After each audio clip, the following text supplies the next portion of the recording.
Hello, ladies and gentlemen. It is your host with the biggest nose, JZ Courtside, coming at y'all today on Wednesday 26th. That was just worded absolutely horrible. It's Wednesday. It also just so happens to be November 26th. I hope everyone's having a phenomenal start to their day, and hopefully you are excited for Thanksgiving if you celebrate. Today, we have a very, very fun podcast. I'm going to be talking about two of the games from last night. I'm not really going to dive too deep into the games themselves because there were blowouts, but we will be talking about the trending storylines from those games. Not just that, I also want to do a fun festive segment called "What Are You Thankful For?" In the what's it called? In the tradition of Thanksgiving, you go around the table and you share something that you're thankful for. So I'm going to be doing that same thing except NBA related. Okay, so like I said, we're going to break down two games and then we're going to move on to what are you thankful for. And some of them are really in depth. You know, they're going to make you think. They're going to make you use your brain juice, your brain power to get it rolling. All right. So we are going to start with, well, before we do that, podcast listeners, be sure to leave a 5-star rating and review. YouTube viewers, TikTok viewers, Twitch viewers, you ain't got to do nothing except look handsome and talk with me once in a while. And then TikTok and YouTube, be sure to drop a like and subscribe. Podcast listeners, 5-star ratings and reviews. Let's get this John started with the Los Angeles Lakers smoking the LA Clippers. Now, I only stayed up for the first half of this game. Part of the reason why I didn't get much sleep last night, because these games start at 11 p.m. Like, the fact that my UK viewers, my UK audience can wake up and just watch this game is egregious. I am not a fan of the coast-to-coast days on NBC and Peacock whatsoever. There is no reason a basketball game should be starting at 11 o'clock Eastern.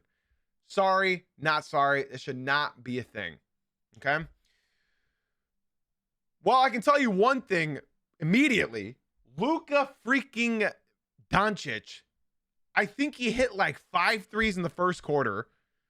He increased his point per game average last night to 35.2 points.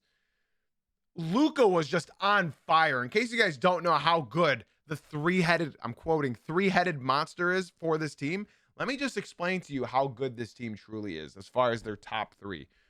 Luka Doncic, 43 points, 13 assists, 9 rebounds.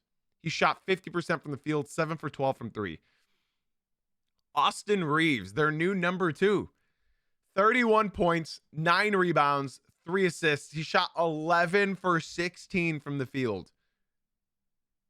And then, oh yeah, they also have LeBron James, who dropped 25 points, 6 rebounds, 6 assists. His iconic stat line, 9 for 15 from the field. I mean, just look at that. If your top 3 are bringing you production like that without your number 4 in the game in DeAndre Ayton, Jackson Hayes having a serviceable game, didn't look great. He had 8 points, 4 rebounds, 3 assists. Rui Hachimura, good start. He had 13 points, 3 rebounds, shot 6 for 9 from the field. I mean, this is just a sight to see. If your third option is dropping 25 points, you're not going to lose any games. You are just not going to lose any. And then off the bench, you got energy spark plug guys like Marcus Smart, 7 points.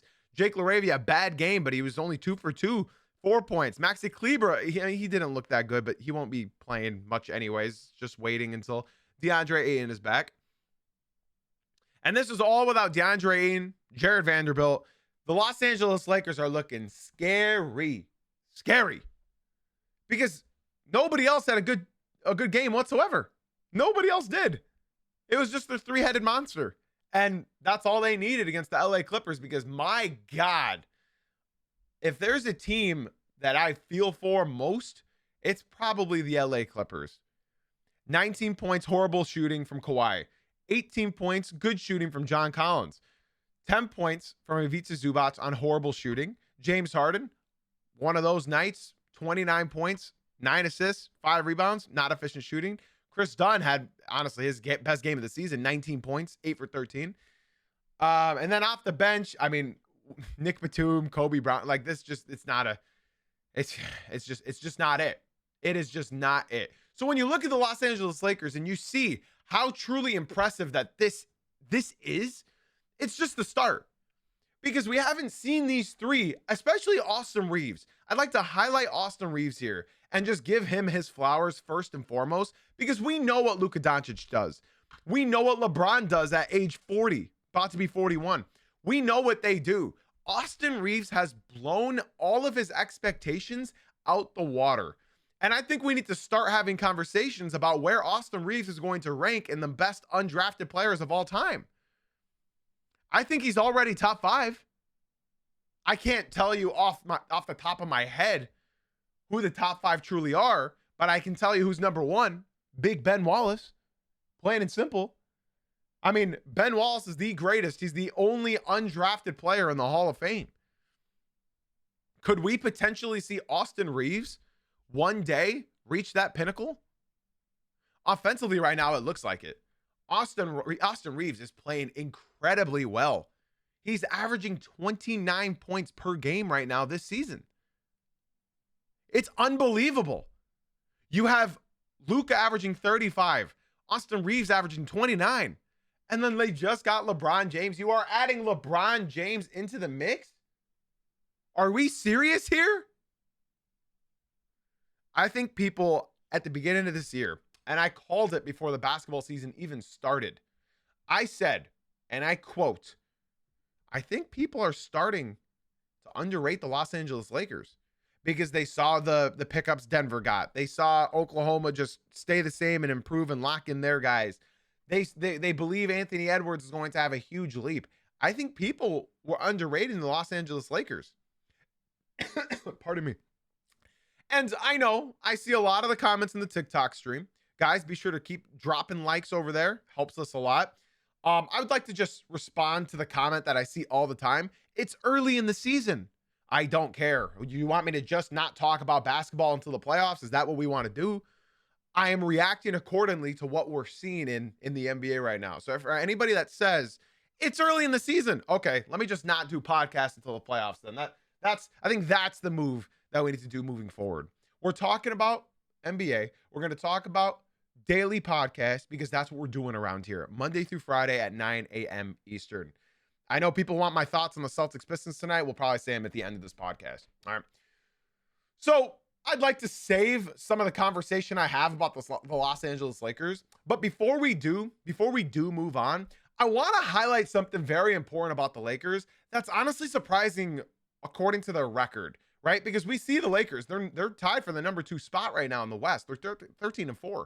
But when you look at their actual statistics, you're sort of surprised that they have as good as a record as they do. Let me explain. They are middle of the pack at points scored. They're allowing the average points scored against them. Rebounding, they are bottom 3 in the league. And then they are allowing the second most rebounds per game. Part of the reason is because they're missing DeAndre Ayton for this a little bit of an extended stretch. They're one of the worst rebounding teams, middle of the pack in scoring. They're middle of the pack, below average in assists. They're 7th in steals. They're literally the worst team at getting blocks. They are the worst. They shoot the least amount of times in the entire NBA, but they have the number 1 field goal percentage. They're the 30th in shots attempted, but first in field goal percentage. Not just that, they are 30th in 3-pointers made and 26 attempted. So when you look at the statistics of the Los Angeles Lakers, it is somewhat surprising to see them as good as they are. Truly, it is. Because when you see this team and you look at all these analytics and you look at all the stats, how are they this good? Yet their deep statistics are not. Well, things that help them is they shoot the second most free throws in the entire league, and they are second in true shooting. So they're efficient. And that's the big key about the Los Angeles Lakers. It's that Luka, any shot he takes is a good shot. Any shot Austin Reeves takes, it's a good shot. Any shot LeBron James takes, it's going to be a good shot. And you bet your biscuits that any shot Rui Hachimura is going to take and DeAndre Ayton are going to be good shots. In case most of you guys don't know, Rui Hachimura is having his most efficient year of his NBA career so far. Not just his most efficient, he is literally the most efficient shooter in the entire NBA right now with his minimum amount of shots taken this season. So when you look across this entire roster, this three-headed monster, sure, we know it's good. But it's everybody else right now that's going to allow this team to surpass their expectations and compete for, I don't want to get ahead of myself. I'm talking about the Lakers later on in this episode. So I don't want to talk about whether, contending. I don't want to do all that. I see one comment in the Twitch stream from my baby Dark. He said, I don't know. Bron's been forcing a lot since his return, but probably just for reps. LeBron right now he's 40 years old. He's about to turn 41, and he shot 9 for 15 from the field last night. If that's forcing it, then Bron, keep forcing it, my boy. Keep forcing it. I think the biggest issue with the Los Angeles Lakers that I don't want to talk about right this second. I want to talk about it later.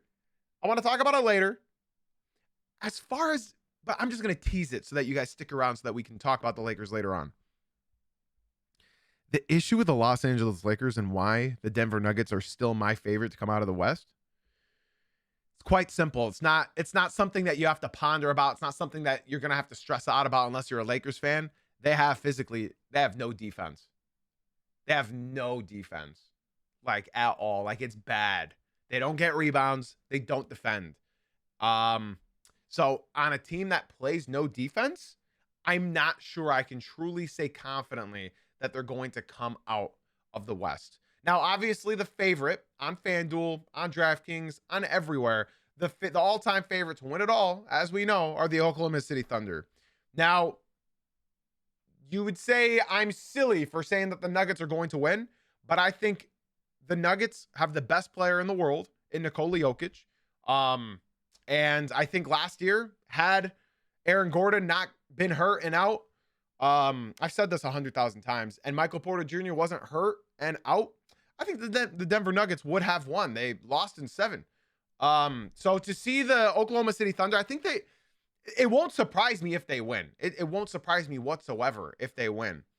But I think my favorite to come out of the West is the Denver Nuggets. Okay, let's move on to our next topic. I'd like to give a special shout out to all the homies who are coming through to the Twitch stream from the TikTok. My baby Joey, good morning, fam. Good to see you. Anthony, my man, he said this is the Lakers at their peak, and they're still not better than OKC or Denver right now. This is not the Lakers at their peak. They just obtained LeBron James back. They just got LeBron back. They don't have DeAndre Ayton. They don't have Vanderbilt. This is not the Lakers at their peak. Luka Doncic is still getting in shape. LeBron James is nowhere near in shape. This is not the Lakers at their best.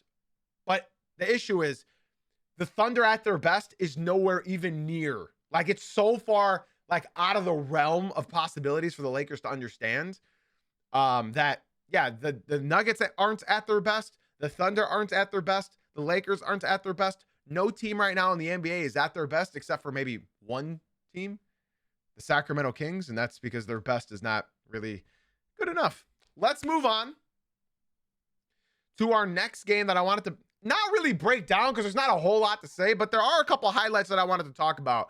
And if you are in the Twitch stream, ladies and gents, there are lower thirds at the bottom of the screen right now. So, like, I have names of each segment. So, like, if you guys want to, I'm sure TikTok, YouTube, you guys are familiar with, like, Sports Center, ESPN, all that jazz.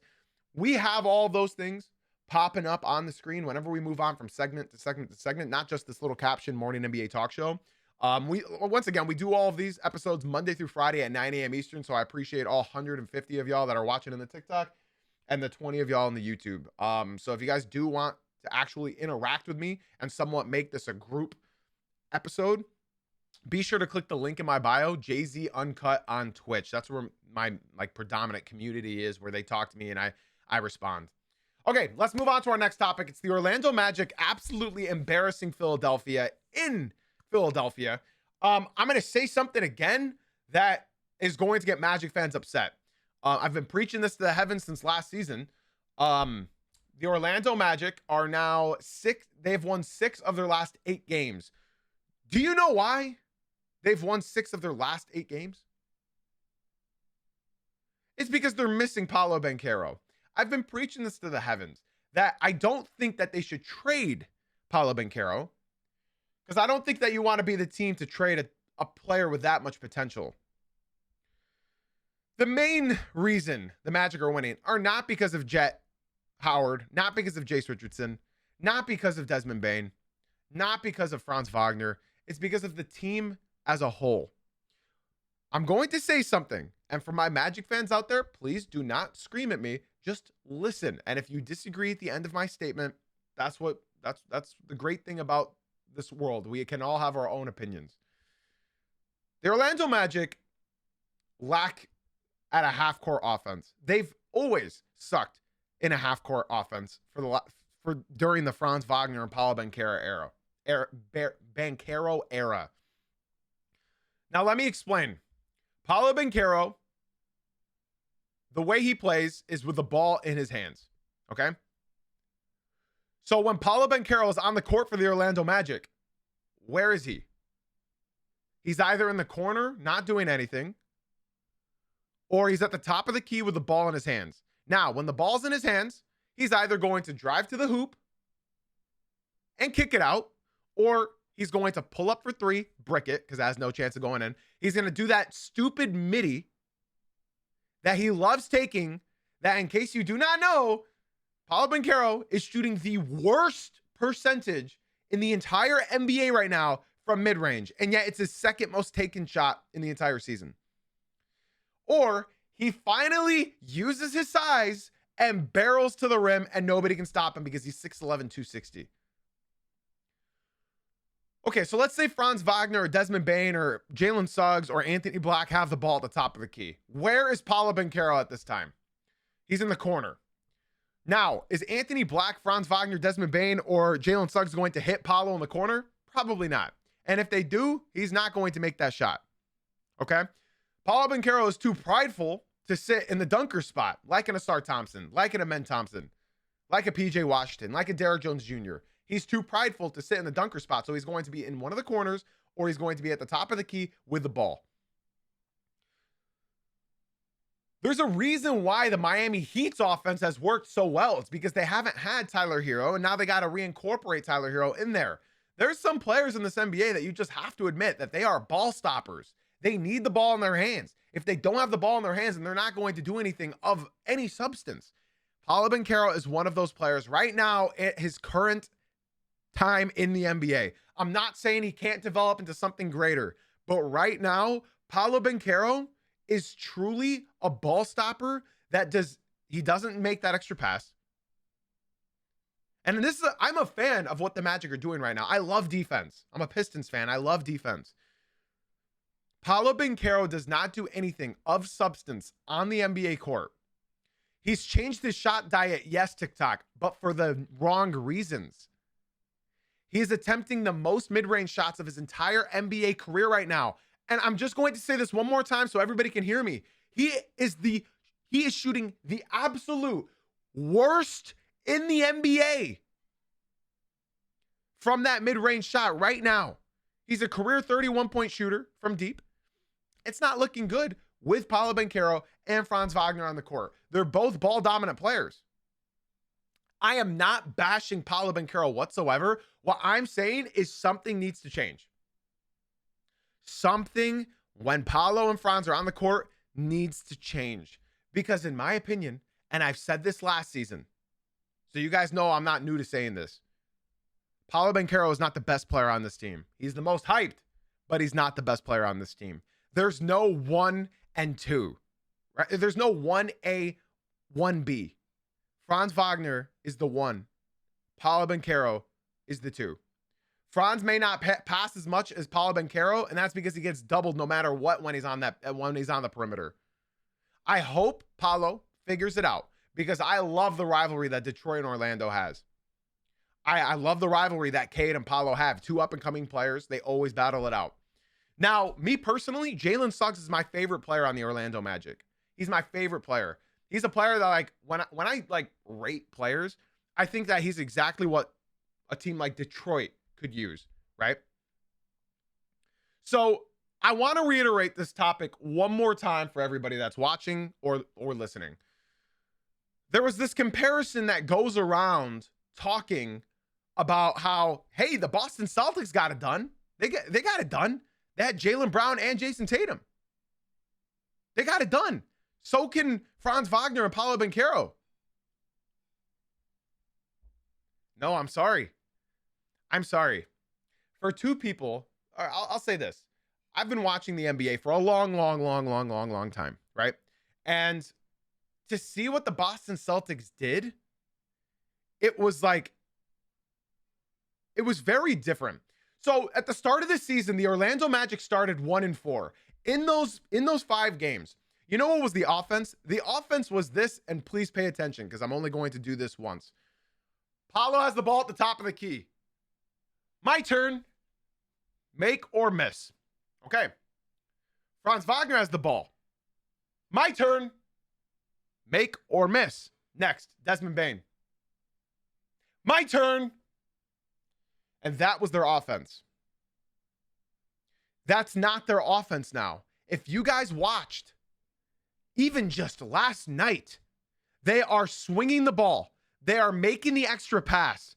They are playing as a team, just like how the Boston Celtics did with Jaylen Brown and Jason Tatum. They both have different play styles. Yes, they're both shot creators, but they're both good ball swingers. They make the extra pass. Last night, ladies and gentlemen, the Orlando Magic had 38 assists.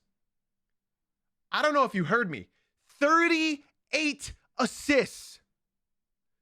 I have personally never watched an NBA basketball game in my entire life that I can remember seeing 38 assists.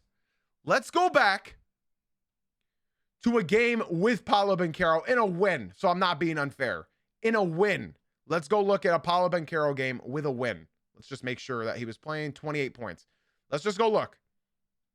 26, 12 less assists. Now, let's look at a loss. For example, Detroit. They lost by, 19. We killed them like that.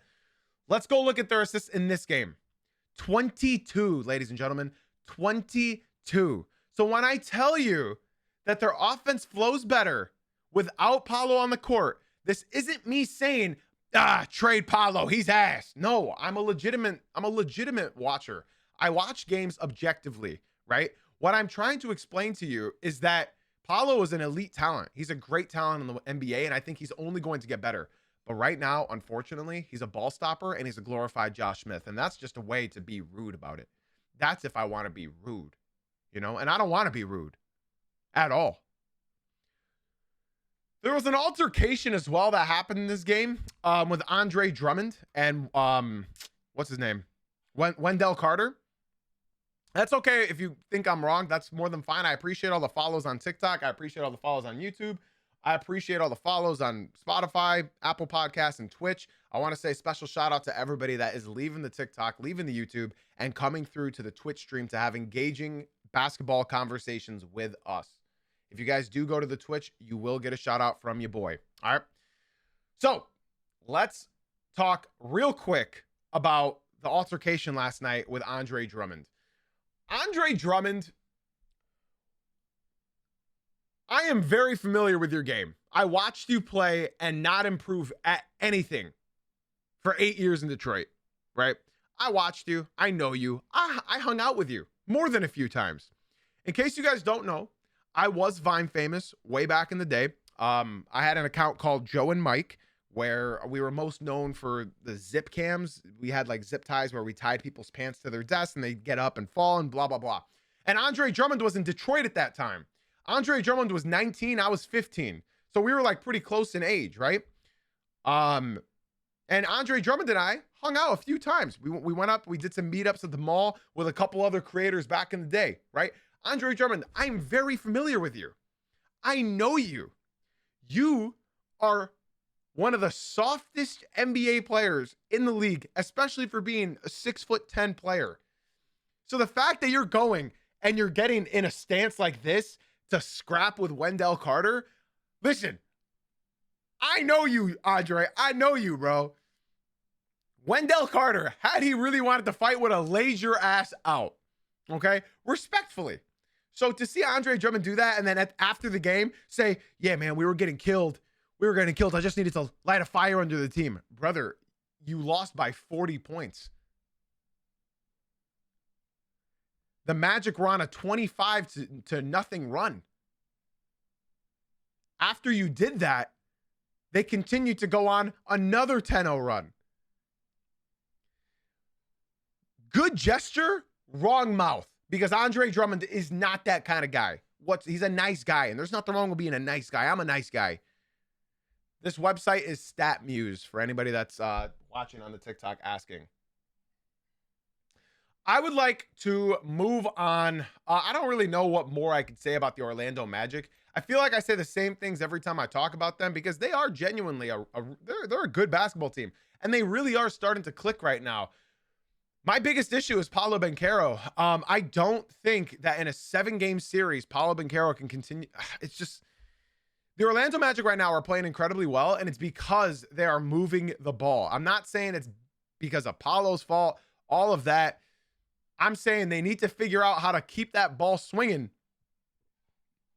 when Paolo Banchero is on the court.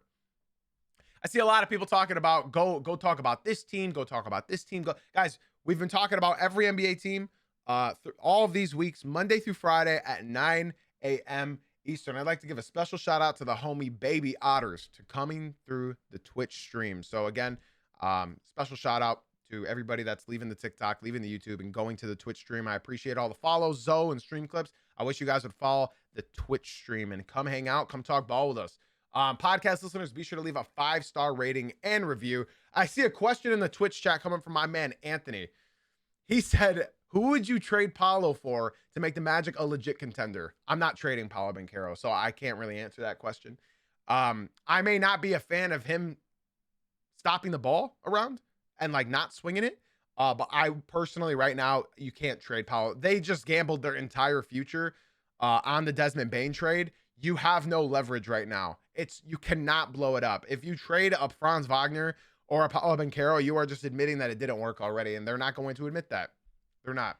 So like I said, we do these podcasts for everybody watching. We do these episodes Monday through Friday at 9 a.m. Eastern, right? So I already talked about the Heat yesterday. I talked about a lot of teams yesterday. We'll be touching on them a little bit in this next segment. But again, if you guys do want me to talk about your team, all you got to do is simply tune in Monday through Friday at 9 a.m. Eastern. All right. Okay. Let's move on to our final segment of today's episode. There's really not a whole lot I could do today because we only had 2 entertaining games. I mean, none of them are really entertaining at the end of the day. None of them. And then we had who else? It was the Wizards crushing the Hawks. Yeah, the Hawks ain't for real, bro. Let's move on to our next segment. And to stay in the festive spirit, the Thanksgiving spirit, right? I have a segment called What Are You Thankful For? And the first segment right now, what I'm thankful for is the Eastern Conference in the NBA. I am thankful for the Eastern Conference in the NBA right now. You might wonder why. That's because the Eastern Conference right now is actually competing with the Western Conference. The Eastern Conference right now is 500 with the West. People said that the East sucks. People said that the West is going to blow them out of the water. Well, it turns out they're 500 right now in the West. The East is actually pretty damn good. Who would have thought? It's just the bottom of the East that's absolutely just free, you know? But right now, the Eastern Conference has won the same amount of games that they've lost against the West. So I'm thankful for the Eastern Conference because I got to be honest, the talent that we have right now, it should not go unnoticed, right? Because the Western Conference, we all know, it's Thunder, Nuggets, right? And then you have Lakers, Rockets, and then you have like the Timberwolves, Warriors, right? I think those are like the categories, right? For me, in the East, look at how fun this is, man. You got the Pistons who are on fire, going for their all-time most wins in a row tonight in Boston. You got the Raptors winning 8 straight at the number 2. You got the Miami Heat who are just doing everything. That's so much fun. They just got Tyler Hero back. Khalil Ware over the last 3 games is averaging 20 points and 16 rebounds. Bam Adebayo is going absolutely berserk now that he's back. Big Norm is going crazy. Jaime Jaquez Jr. 6th man of the year. The Miami Heat are a fun team, and they're a great watch, and I highly recommend if you guys have not watched them to give them a watch. So I'm thankful for the Eastern Conference, plain and simple. I'm extremely thankful for the Eastern Conference. Not just that, I only mentioned the 3 up-and-coming teams. How about you look at the Cleveland Cavaliers? They're okay. Look at the New York Knicks. They're all right. Look at the Hawks. Look at the Magic. They're good. And then, yeah, everyone else. So I'm thankful for the Eastern Conference because the Eastern Conference has been talked down on for so many years, and I'm sick of it. I am sick of it. I am here to defend the Eastern Conference. Yeah, I mean, the bottom of the barrel is horrible, but the West ain't that much better. Like, in the West, you have a bunch of spread out garbage, right? In the East, you just have a bunch of tight-knit garbage. You know what I'm saying? Like, straight up, I think that's pretty good. I think that's pretty damn good. Let's move on to our next topic in the what are you thankful for, right? Let's move on. The next thing I'm thankful for are the Dallas Mavericks. What? Jay-Z? What do you mean you're thankful for the Dallas Mavericks? What do you mean? They suck. Well, I'm thankful because now I get to talk about the Los Angeles Lakers some more. I'm thankful for the Dallas Mavericks for trading a generational talent in Luka Doncic. I am not a Lakers fan. You all know I'm a Pistons fan. But I am a basketball fan, number one. Above being a Pistons fan, above being a fan in general, I am a basketball fan. And to see my GOAT be able to actually be a number 2 or number 3 on, right now, a championship contending team is something that I've been waiting for years and years and years. He wanted to be the number 2 in Cleveland. He wanted to be the number 2 in LA. And now he's finally got the opportunity to be a number 2, number 3. And he seems more than content with it. I am so thankful for the Dallas Mavericks this Thanksgiving for allowing LeBron James in the twilight of his career to still have one more shot. And not just that, to train arguably one of the greatest basketball players in the entire world in Luka Doncic. And Austin Reeves has been absolutely lights out. I got to give him his flowers. Gotta give him his flowers. Austin Reeves has just been absolutely lights out, averaging 29 points per game next to Luka Doncic, who's averaging 35 points per game. So shout out Nico. Shout out the Dallas Mavericks. I am thankful for the Dallas Mavericks. Now, obviously, I can say something like along the lines of, well, their defense is horrible. I could say something along the lines of, well, they can't get rebounds. In a 7-game series, I don't see the Los Angeles Lakers beating the Oklahoma City Thunder. I don't see them beating the Denver Nuggets, right? They don't play defense. They don't get rebounds. And against the 2 teams that get rebounds and play defense, I feel like you're sort of stuck there. In a 7-game series, I don't think that no defense can beat that. But what I will say is in the entire NBA, in the entire league, ladies and gentlemen, I'd say the team that nobody wants to verse in the playoffs are the Los Angeles Lakers. Nobody would want to verse this team because on the other side, you have a maniac in Luka Doncic. You have LeBron James. You have Austin Reeves. I would not want to play this team in the playoffs unless my name was the Oklahoma City Thunder.